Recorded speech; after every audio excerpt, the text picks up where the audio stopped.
Olá crianças, sejam bem-vindos a mais um vídeo e para hoje nós teremos um dever de língua portuguesa e um dever de arte. Vale destacar aqui no início que nosso dever de arte ele não será no nosso material impresso, porque lá no nosso material impresso as atividades de arte já se esgotaram.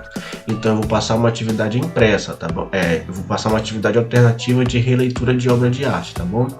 Eu não vou pegar novos materiais agora, porque semana que vem nós já vamos encerrar esse material e nosso primeiro semestre, tá bom? A gente vai ter um período de férias. E aí, eu não vou passar novas atividades, porque semana que vem já vai se encerrar e nossas atividades vão acabar certinho e vai cobrir todo esse período de aula. Então, por enquanto, a gente vai só cobrir com algumas atividades extras quando for preciso, tá bom, gente? Então, vamos às atividades. Deixa eu ajeitar aqui a câmera, como sempre. Vou deixar aqui não muito pequeno. Vamos lá. Como a atividade deve ser feita, gente? Essa aqui é uma atividade que você vai usar o dicionário, tá bom? Nessa atividade, a gente vai precisar usar o dicionário para que a gente possa encontrar o significado das palavras e assim inserir essa palavra no contexto da frase. Como assim, professor? Acompanhe aqui, gente. Nós vamos ter aqui sempre o início de uma frase com os pontinhos para você colocar a palavra correta. E aqui do lado você vai ter duas alternativas de palavras que você vai marcar qual a palavra que você deve usar. E por que vai ter duas palavras, gente? É uma palavra certa e uma errada? Não necessariamente. Nós vamos ter aqui duas palavras homônimas. O que é uma palavra homônima, gente? O que são palavras homônimas? São palavras que têm significado diferente, mas na sua escrita, na hora da gente fazer a leitura delas, elas são idênticas ou semelhantes, tá bom? Por exemplo, aqui nessa primeira linha aqui, gente, coloquei a roupa no cesto ou no cesto? Estão vendo que a forma de leitura é a mesma, mas a forma de escrita é diferente? E o que isso acontece? Como nós chamamos isso de homônimos. Mas se você for pesquisar o significado de cesto com C e S, vai ser um significado. E quando a gente for procurar o significado de cesto com S e X, vai ser outro significado. Se você não tiver um dicionário na sua casa, você pode fazer uma pesquisa no Google, gente. É a coisa mais fácil que tem para você fazer.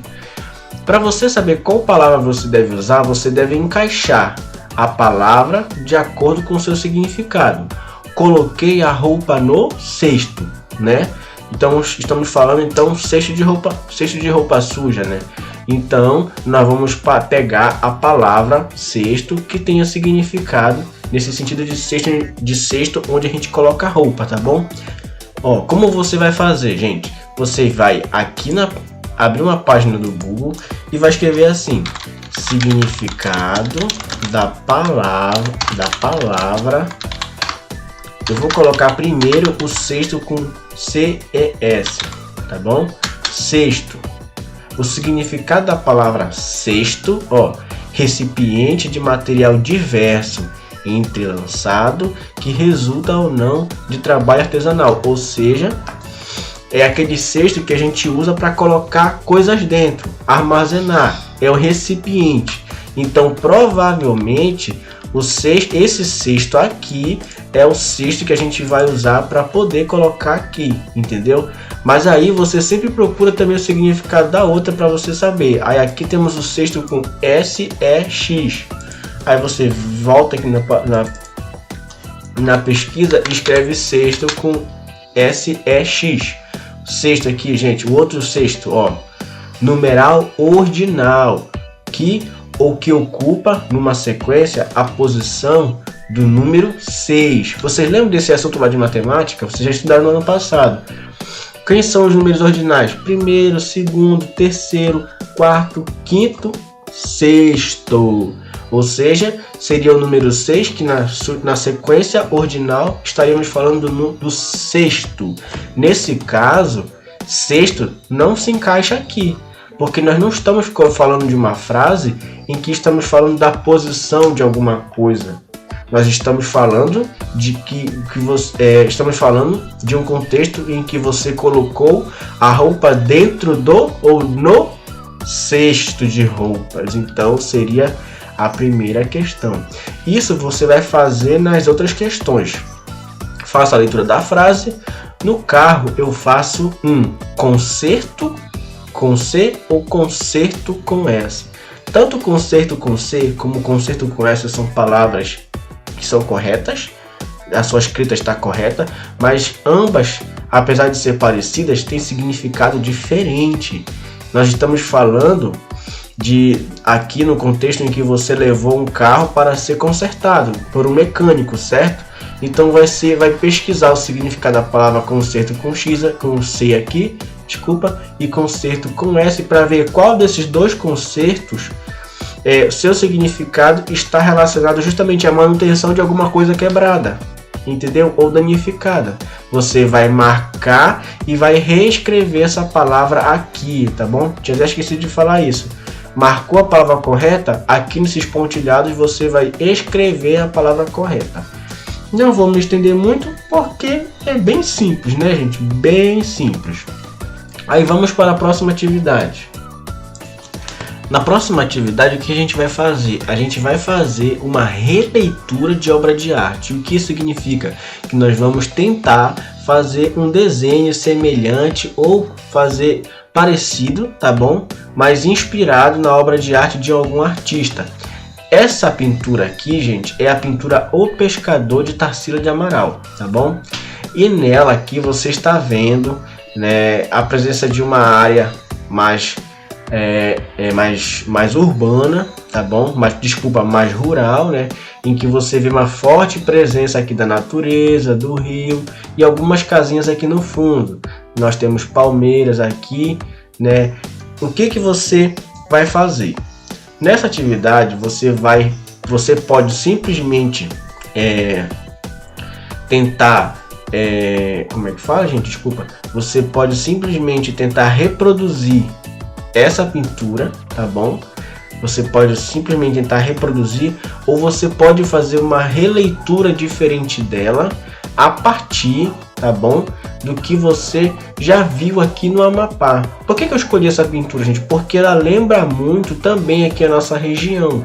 Como a gente vive numa região que é sempre próxima de rios, então você vai sempre ver, tá bom, pescadores, né? Se você for pegar um barquinho, por exemplo, e ir para o interior, você vai sempre ver pescadores, vendedores de camarão, né? E sempre você vai ver pequenas casas simples próximos ao rio. Então você pode fazer essas casas semelhantes a que a gente vê por aqui, casa mais simples, como casa de madeira, com um teto de palha, tá bom? E isso não é de regra, tá bom, gente? É aquilo que você já viu. Você pode substituir por elementos de coisas que você já viu aqui, tá bom? Mas preservando muito do que está aqui. A presença de natureza, a presença do rio, a presença do pescador. Como falei, é por isso que eu coloquei essa obra aqui. Porque ela relembra muito do que hoje... Essa obra é de 1925, se eu não me engano. Tá bom? E eu coloquei ela justamente porque ela relembra muito elementos que hoje estão presentes na nossa cultura, que é a cultura da pesca, que é a presença de rios, certo? Nós temos aqui na frente de Macapá passando o rio Amazonas, que é um dos maiores rios do mundo, tá bom? E você vai fazer a releitura dessa obra, preservando aqui um todo, certo? Um todo dessa estrutura, mas você pode fazer pequenas adaptações que relembrem melhor a nossa realidade aqui, em relação às casinhas de madeira, entenderam? Com o teto de palha, certo? Você pode fazer aqui um pequeno barquinho aqui, como por exemplo rabeta, que é uma coisa que a gente usa muito, você pode colocar no rio, mas aí depende de você. Como eu falei, você pode só tentar reproduzir isso aqui, ou você pode também reproduzir, mas fazendo algumas adaptações, tá bom?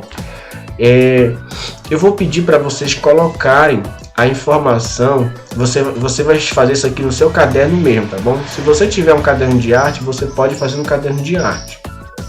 Aí eu vou pedir para você fazer, a escrever aqui embaixo no seu caderno. Depois que você fizer a pintura, você vai escrever assim: releitura da obra O Pescador, de Tarsila do Amaral, tá bom? E o ano que ela foi feita originalmente, que é 1925, tá bom? Aqui eu não vou colocar porque não tem como editar para você, mas quando eu colocar lá no grupo eu vou colocar com a informação, tá bom? É só isso. Uma boa tarde a todos. Faça o dever de vocês com paciência e com calma. Tchau.